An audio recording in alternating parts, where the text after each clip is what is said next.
Day, of course, has its all-area team. This is the Reader's Choice.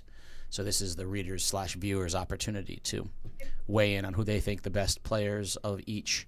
So you get best male athlete, best female athlete of each of the last 3 seasons, best coach, as well as the best team. So make sure you get out there and do that. So live from the Day Studios at 200 State Street in New London, Connecticut, as well as live via technology. We're not saying she's in an undisclosed bunker someplace around the shore. That's how seriously these power rankings get. In order for her not to get accosted like Peter Huoppi in the parking lot after every single broadcast and or place he films, we've put Holly in a bunker. So she is. That's why it's all blurred in the background, so no classified information can leak out. Can I get that blurred filter for my face when I go out in public? We need. Poor Peter cannot escape. Forget the power ranking. He can't escape timeouts in JV games. But for those of you out there, please remember, Best Of is now on nomination phase. theday.com/best of. You can go and nominate your people for best coach, athlete, female and male, and team over the last 3 seasons. So it's basically the spring of 2025, the fall of 2025, and the winter of 2025 as we trickle into 2026. All right, power ranking time, and much like we found out with the boys, it's top-heavy and pretty easy up top, so we won't take too much time. Last week, Ledgered. This week, Ledgered. They had a perfect week. They continue to roll along, as you've said. Maggie Dykes, Mackenzie Dykes, Julia Bonzer, the big 3 at Ledgered. And I like how this team is built. They have stood toe-to-toe with every team. If you look at their losses are by a couple of points, regardless of whether they're going up in class or not. And it's like Bonzer runs the floor, rebounds and runs the floor better than almost any big out there. Dykes is, when you have an absolute legit go-to player, a lot of teams you're like, who's going to take no, the ball's going to be in Maggie Dykes' hands at the end of a game. And then Mackenzie is showing that she's an outstanding player in her own right. The role players know their roles. Not much more you can say. Mike Morgan does a great job there. Ledgered is right now the class of the girls' side of the ECC. Agreed. And realistically, they should win out, which would put them on a 12-game win streak before ECCs. It's, again, I keep talking about the New Britain loss, which was number 1 team in Division I, right? Like, so they can play with anybody in the state. They're not saying it yet, but I think this team has aspirations of beyond the ECC. Oh no, Maggie said it in the article this morning's Day. Their stated goal, at least from her perspective as a senior, is play twice at Mohegan. Yeah, state championship game is certainly in the possible. I mean, it's, you never say likely. Lots of things happen, but they are in position at this point in the season to make that happen. So, similarly, there's no way to move Woodstock out of 2. They have, they did what they needed to do. They beat Killingly. Everyone looking forward to that rematch with New London, which is the 13th next Friday at Woodstock. New London will start their travels tomorrow to get there for that game. But we just saw Fitch on the boys' side lose a game at Woodstock. It is a very, very difficult place to play, particularly for the southeastern Connecticut teams like Fitch and New London. It's a long bus ride.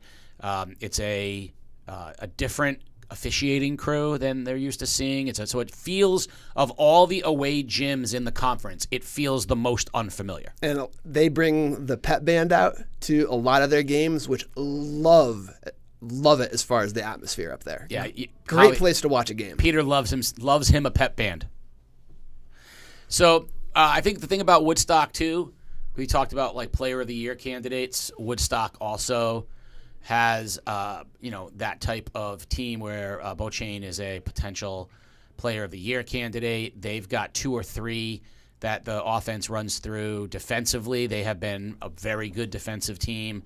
So Deleva Beauchesne, 15 points a game. Kaylee Saucier, almost 12, and Vivian Bevo Bebo, 9 points a game. Yeah, that's the big three. So a very similarly to Ledyard, a very complete team, like not just relying on one superstar. Yeah, and I think that defensively they've been way better than people may have realized, or maybe the people did realize. But that's why that Ledyard Woodstock game, both teams love defense. I mean, that 42-40, that has that written all over it. That's going to be a good one. We saw it the first time they played. Holly, you've been up to Woodstock. It's been a while. It's a challenge. I'm probably still trying to find a place to park, if I'm being honest. It's dark and hard to find things. It is that. It is perpetually dark and hard to find. Which brings us to the third team, because the third team, I think, similarly, right? New London. New London's playing great right now. They beat Bacon. Mm-hmm. They beat NFA, which stopped NFA, who had been kind of starting to play a little bit better. They've got Fitch tonight, and we'll talk about Fitch when we get down lower in the countdown. But Fitch is still, no matter what their record is, I think we're at a point now where we have to stop talking about Fitch with what they might be. They are Agreed. They are what they are. Yep. And what they are is a team that is uneven but has a star. So on any given night, they can knock off any team because they've got a star. They've got a couple of other players who are very good with her, but they are uneven. So tonight, New London has to look at that as a game they should win. Yep. But Fitch certainly looks at it as a game that they can win because they've got that. So New London has to beat Fitch tonight, but then they get their rematch as well. So they're going to be looking toward that Woodstock game as their opportunity to right, because that was the first game of the year where they lost to Woodstock. Correct, and they lost by 9. So, first game of the new coach, first game of a bunch of new players. Yep. Impossible to judge that team. And they're currently on a 5-game win streak. So, but before they get to Woodstock, they play North Kingstown out of Rhode Island. So, I have no idea what that team is like, but hopefully it's a good test. Yeah, and I don't think there's an outcome there that will affect their spot in the power rankings, because no, agreed. A win is still not going to vault them above Woodstock until they play each other again, and a loss isn't going to drop them below who we have coming in at 4. So I feel like our top 3 for the moment are kind of locked there. Now, New London could slide if they lost to Fitch and North Kingstown, just like Woodstock and New London will be going into that game with each other for jostling of position in the power rankings. So looking, North Kingstown, number 1 team in the state last year. Yes, last year. So a good challenge for them. I haven't found the rankings for them this year, but sort of similar to the boys, you kind of discount the results a little bit because they're hard to comp, but you know that it's going to be a challenge. Yeah, I look at that. That's exactly right. I try not to penalize the losses. If they win those games, that's good, but they're really hard. The Rhode Island teams are really hard, and part of it is the size of the schools in Rhode Island. Is a lot. Connecticut's a small state. Rhode Island's an even smaller state. So the drop off between, say, the top few teams in Rhode Island and then the next pack of teams in Rhode Island can be significant. So, like, if you see a team beat the 8th best team in Connecticut, we kind of have an idea of what that means. The 8th best team in Rhode Island, we don't really have the same understanding of what that means. So North Kingstown is a Division I school. They're 12-3 right now. So still right up there, top of the state. So a good test for New London. Yeah, and I would say New London as a top of Connecticut size-wise, and like that's a game that, if nothing else, great test right before they go and play Woodstock. Yep, agreed. So I would normally be very upset at you for at this point, because my beloved Plainfield Panthers are no longer at 4. But you did the right thing, and you threw a tiny school up there into number 4. And I happen to agree with you, and that's the Wheeler Lions at 10-4, 6-game winning streak. They've beaten all the teams they're supposed to beat, and they come up Friday with a big game against Plainfield who beat them. So that's their opportunity to avenge that earlier loss. But, again, this isn't a ranking of the 10 best teams. This isn't a ranking of who we think would beat whom. This is a ranking of who's had the best season. And when you say who's had the best season, you have to compare them to what they can be compared to. Wheeler's a Division 5 school. So we're comparing them to similar, they are doing everything they can do right now, including on that win streak. And what I love about them, and I thought they were going to get more dangerous as the year went on, is because when you bring a freshman in as your leading scorer, that freshman, and we talked about this on the boys' side yesterday, when you have a freshman as your, primary player, you have to accept that there are going to be games that are uneven because you're talking about a 14-year-old and someone who's just into the mix of high school basketball. And so there are just going to be games for no reason where they don't look physically like they did the last time. So as the season goes on, Wheeler's incorporated this young team, and it's becoming more polished. So love the Lions. What did you see that put them at 4? So, their win streak I think is impressive. Sorry, I'm just doing a little bit of math here real quick. We love math on the power rankings. We talked about defense earlier for Ledyard and Woodstock, I think. Mm-hmm. But Wheeler over their past 4 games has averaged 59 points a game while holding their competitors to 15. So they know how to score. They also know how to defend. In fairness, this was against, other Division 4 teams in the ECC, but there's just really no question who the best team out of Division 4 is. It's just not even close. And actually, Montville was sprinkled in there as well, but they held them to 16 and put 39 up on them. So they're playing good basketball right now, and they're playing like they've got nothing to lose. So punching up against Plainfield on Friday, but that should be a fun one. By the way, In your notes, you wrote Putnam, Lyman, and Tort, and I know who you meant, but all I read there was a lime tort, and that sounds delicious. If anybody else is out there, I'm just. We need to feed you before we go on. I know. My father watched. He said the best part of the whole thing was when Peter said you can be had for food, and I wasn't even trying to deny that. I'm like, absolutely. All right, number 5. I think your point about 5, 6, and 7 all kind of make some sense, and 8 all kind of make some sense to me. So number 5, you had Stonington at 8 and 5. Talk a little bit about why you had them at 5, and then I'm gonna take you to task for one reason. I'm not telling you. Well, I think we talked about the fact that there's like this scrum in the middle of the pack that there's not a lot of shifting on, and the only reason I have them above the next 2, at least on my list, is because they beat them head to head. Their records are all very similar. I did struggle, though, with them at 5, and here's why. Because they only beat, unfortunately, Wyndham is having an incredibly down year from last year. And they only beat Wyndham by 12, which some might think is a lot, but in today's game with 3-pointers, it's not a lot. And Wyndham has only won 2 games this year, both against Wyndham Tech. So I struggled with the fact I would have expected Stonington to win by quite a bit more, to be honest. So, but because of this scrum, I just started with them and let the next few cards play out only based on head-to-head competition among them. I'm going to give you what we call a disagreement sandwich here, where this is where I agree, disagree, and then agree so that everyone feels good about themselves leading. So I agree.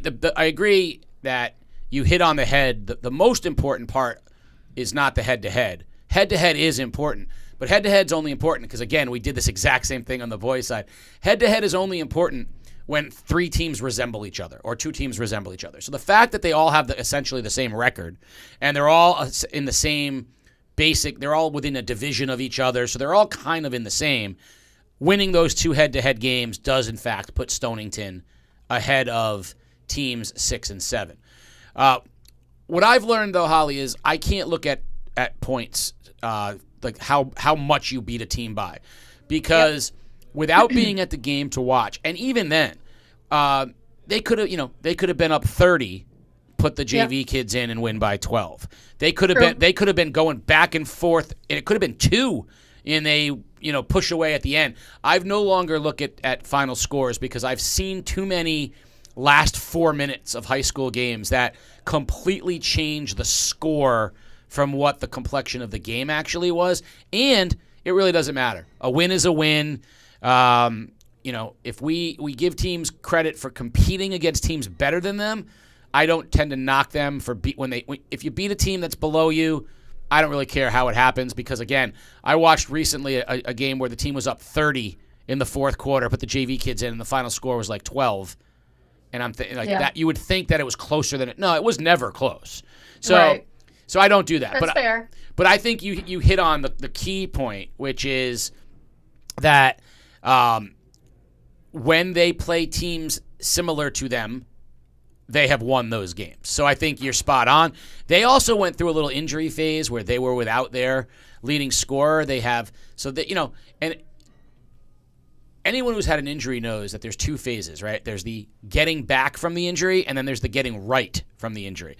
So just getting back from the injury doesn't mean everything is as seamless as it was beforehand. So I think Stonington is now healthy, and we got to watch how they get back to being the team that started the year off so well. So I crossed paths with Coach Paula Solar over the weekend, and she said sort of, "Oh, I see we're at number 5, huh?" And I think with that little twinkle in her eye was like, so we got Sophia Hawinski coming back. So I think she is confident, and they are confident. Like they got through that little rough patch and are hitting their stride. Not to mention Coach Solar nearing 500 wins potentially this week. So big time for them.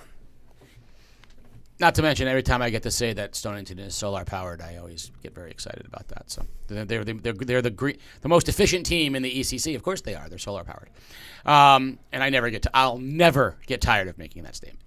The team that comes in at 6 remains my most enigmatic team in this poll. I think you hit it on the head. So it is the East Lyme Vikings.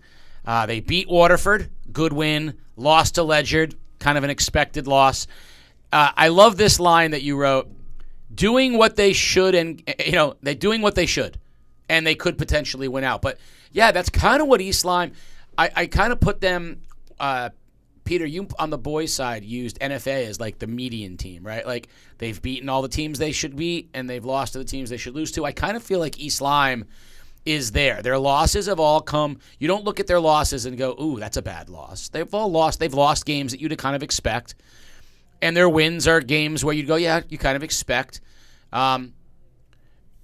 We've talked about Kaylin Delaney and how she's come into her own this year as a primetime player. There's a bunch of girls on that East Lyme team that have stepped up throughout the year to keep them in this kind of middle of the pack position. The problem is, we've talked about as we get into the tournament, it's too top heavy in the Division I tournament. They're not all going to be able to make the semifinals and the finals. So East Lyme is going to have to figure out a way to start to beat a team that up till now they haven't beaten.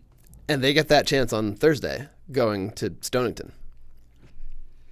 And that's it's easy to say, but right. So it's during the course of the year, it's okay to win the games you should, compete in the games you should, lose to the teams that you probably. But at some point, if you want to make a run, you're going to have to beat one of those teams. And so it'll be interesting to see, to quote the great sports doctor, styles dictate fights, Peter.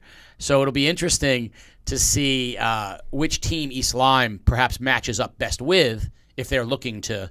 They are probably going to be more dependent on matchup than other teams as far as if they can make a run to the semifinals and / finals.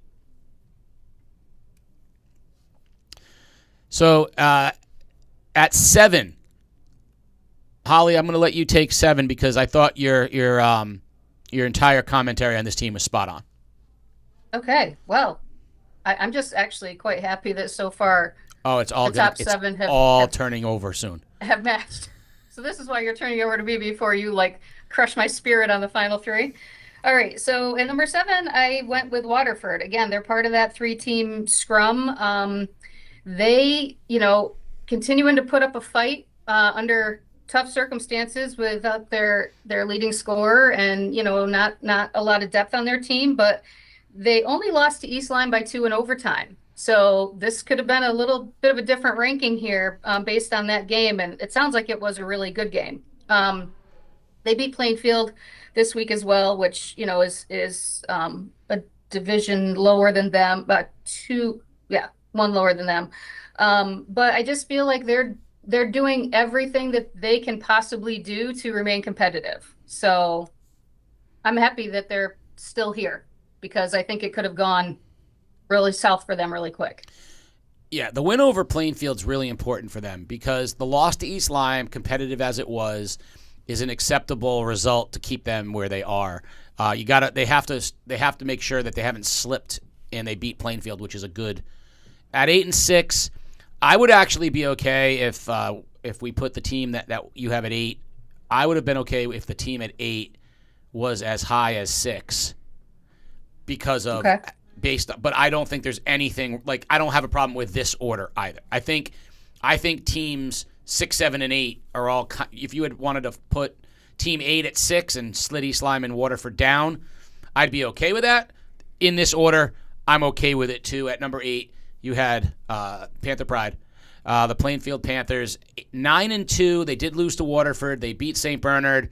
They're, like you said, clear leader in Division 3. They got the rematch coming up with Wheeler.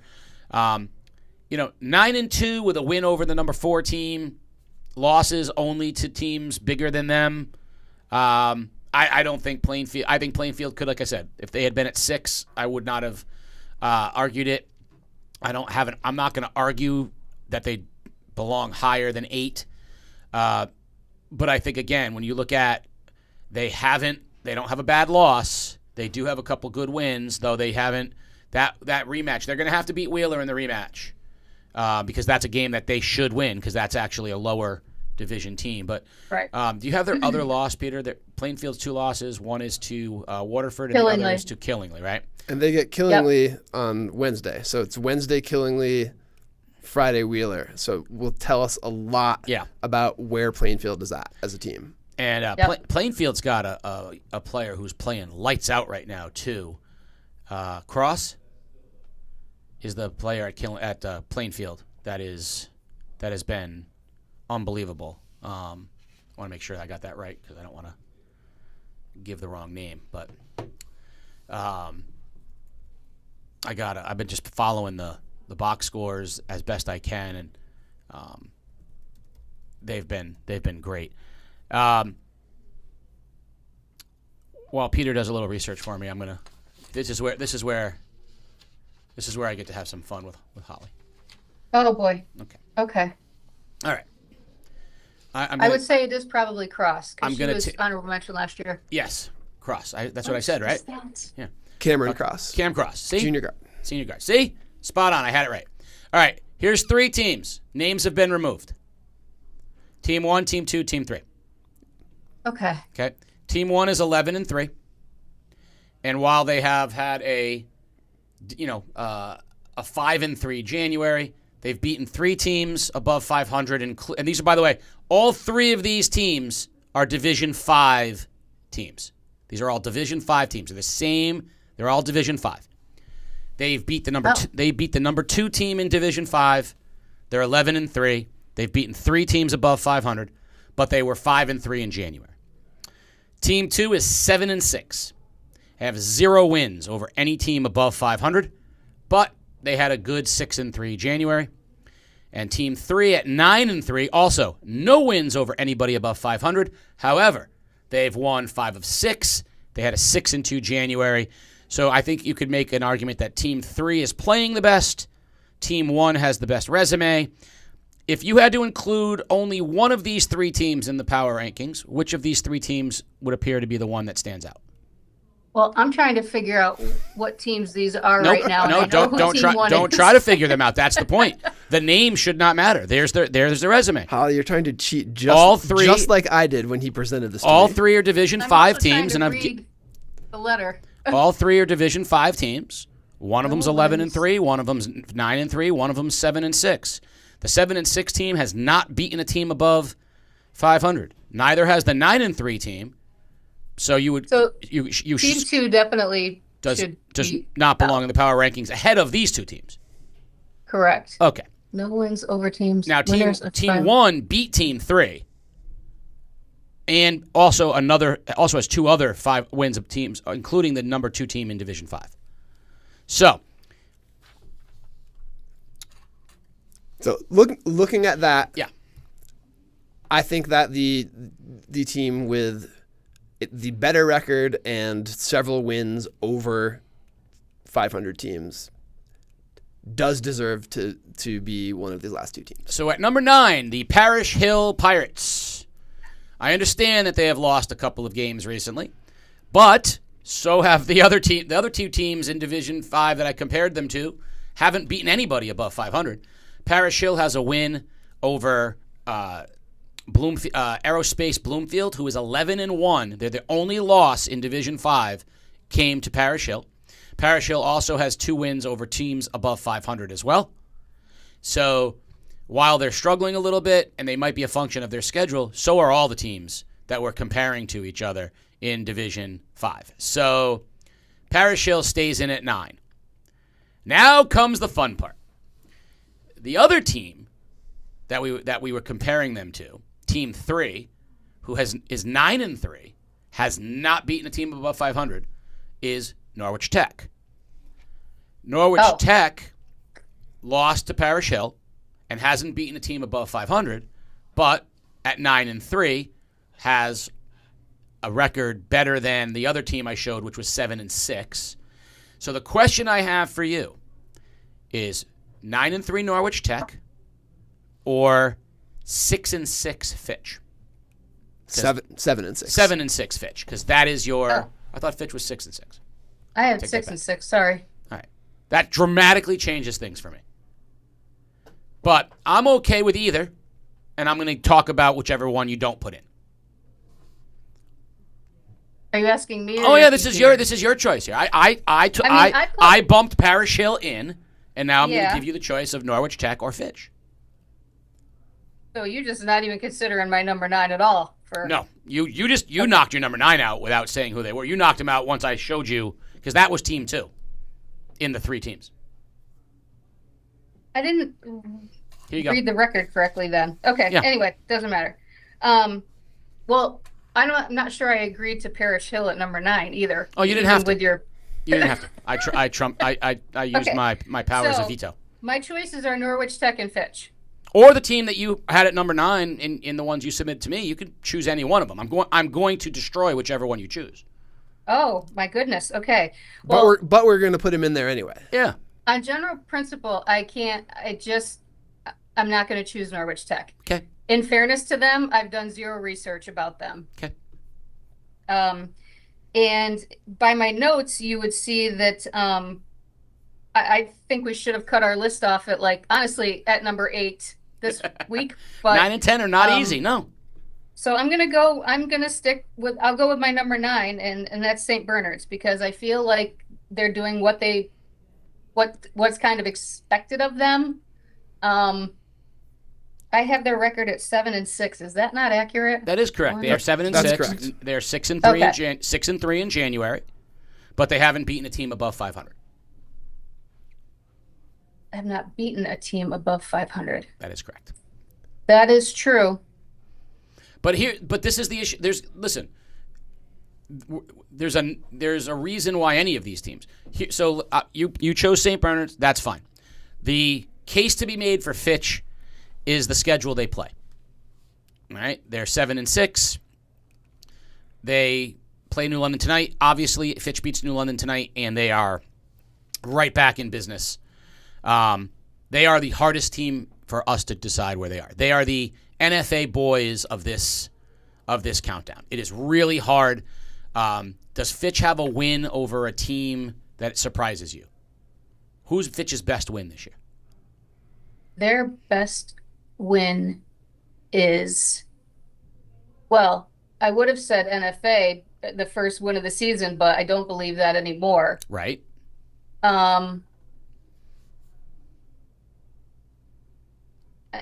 Exactly. So Waterford? It's Waterford or Killingly, which, I mean, right. Teams with decent records, but punching down a little bit. And then, the out-of-state game against LaSalle Academy, I don't know what to say about that. I want to be clear, as I said before. I will not be surprised if Fitch makes the ECC finals. This is not a knock on them. This is a reflection of where they are right now, and I think their coach would be the first to say they have yet to put it together. If they put it together, this team can make the ECC finals. I have no doubt about that. But they haven't yet put it together. It starts tonight against New London. There's their opportunity to put it together. So right now, I have Fitch on the outside looking in, but that's just they're a tonight away from being right back in the mix. Norwich Tech's case is that they're 9-3, and I don't know that there's a difference between them and St. Bernard as far as they're both Division 5. They've both played the same kind of schedule. You want to say St. Bernard has played a slightly better schedule than Norwich Tech? I'll buy that. So if you want to put St. Bernard in by virtue of the fact that they've played a tougher schedule than Norwich Tech, I'm good with that. I am. So I'm happy with this. See, it wasn't so bad, right? I didn't lambaste you too badly. No, you did not lambaste me too bad. However, I agree. I'm the one that's been saying, not that you haven't, that Fitch is better than what their record indicates. Mm-hmm. But as time goes on, I'm beginning to think that they're exactly who they are. You are what your record is. At a point, you stop saying, "Well, we lost by, we've lost all these close games." Well, at a point, then you become the team that can't win close games. Right. So, we've struggled against teams that are bigger than us. Well, then at a point, you become the team that can't beat teams with size. Like at this point, you are what you are, and I think we all agree. Starting tonight, if Fitch were to go 5-1 to finish the year and make a run to the ECC finals, I don't think any of us would be surprised at all. No, and if this were who would beat whom, Fitch would be right up in the middle of this ranking. Yes, 100%. Right. 100%. They are the NFA boys of the girls' side of things. They are a team that has beaten the teams that we'd expect them to beat, really hasn't beaten. They don't have a signature win yet. They might be the 5th or 6th best team head-to-head. Yeah. If they beat New London tonight, they throw the whole thing on its head again. So I really hope New London does not lay an egg tonight. They've been playing so well. As always, I think what's two things to remember about these power rankings, right? We're not ranking the teams as in terms of best or who would beat whom. It is about who's having the best season up till this point. The second thing is, and I can't stress this enough, our goal, our hope, is that every single time these teams play, they play their best game. We would like to see their best game, and then whoever wins, wins, right? So tonight, New London Fitch, I want New London to play its best game of the season. I want Fitch to play its best game of the season. And whoever wins, wins, and we're good with that because I don't have a rooting interest in this, nor do either of you. Once upon a time when my son attended a school and he was playing, I had a rooting interest. I don't anymore. I genuinely just want these teams to show out and have fun and take advantage of the opportunities they have. That's all. I'm rooting for Parish Hill. Peter is all in on the Parish Hill Pirates. He bought an eye patch. He has a stuffed bird for his shoulder. It's. I don't even want to tell you what his desk looks like. There's a little pirate ship there. It's crazy. So, as always, I wrap this thing up with a question or two for each of you. Holly, the team you feel You can't answer Ledgered. The team you feel most confident about making the ECC finals on this list. On either side, Division I or Division II finals.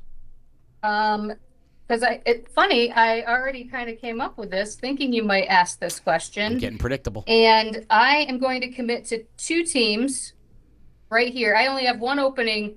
Well, it's not an opening. It's penciled in. Yeah. But I will say that Plainfield and Wheeler will be playing the Division II final. It's funny So you said that, because I was going to go down in D2 and pick Plainfield as the team I think has the best chance. Like, I'm most confident about them making a final because I think the road in Division II is better for them than these Division I teams who are all going to be playing each other. Peter, who's the one team you feel most confident making an ECC final? So I was going to say Plainfield as well, and I want to rewind back to earlier in the season when we were misinformed about the division placements, and you made a promise that you would travel by human-powered. Yes. Make a human-powered trip from Wheeler to Stonington if they faced each other in the final. Which I've amended. So we made the mistake that they are not going to face each other. So will you promise to make a human-powered trip from Wheeler to Plainfield when they face each other in the final? I won't even drive from Wheeler to Plainfield. I will say this. Any team that makes the final that provides me with a shirt, I'll throw the shirt on. But my original offer, if Wheeler makes the Division II final and Stonington makes the Division I final, I will be showing up at both schools and manually getting myself to the other. You're going to walk on your hands? I'm not ruling it out. I'm just saying I'm gonna use nothing. I'm not gonna use any motorized vehicle to get me between the two. Rollerblades in the wintertime? That'd be fun. I'm probably gonna ride a bike, but that's Can you complete the SAT question? Manually is to hand as blank is to foot. Yeah, I know what I just did, Peter. But that's I'm gonna maybe I'll pedal with my hands. Maybe I'll pedal the bike. Maybe it's a hand bike. You ever thought of that? You ever seen those? The bikes that you pedal like this? Does that count? 100%. All right. Holly, I think if you do that, people are going to think you're like 30 years older than what you are. I don't know. That's like I don't think that's possible. My last question for you, Holly, before we let you go. The team on here that you just kind of have a feeling about. You know what I'm saying? I just kind of have a feeling about this team. Who's that team? New London. They're my penciled in for the D1 final. What about you, Peter? Stonington. Yeah.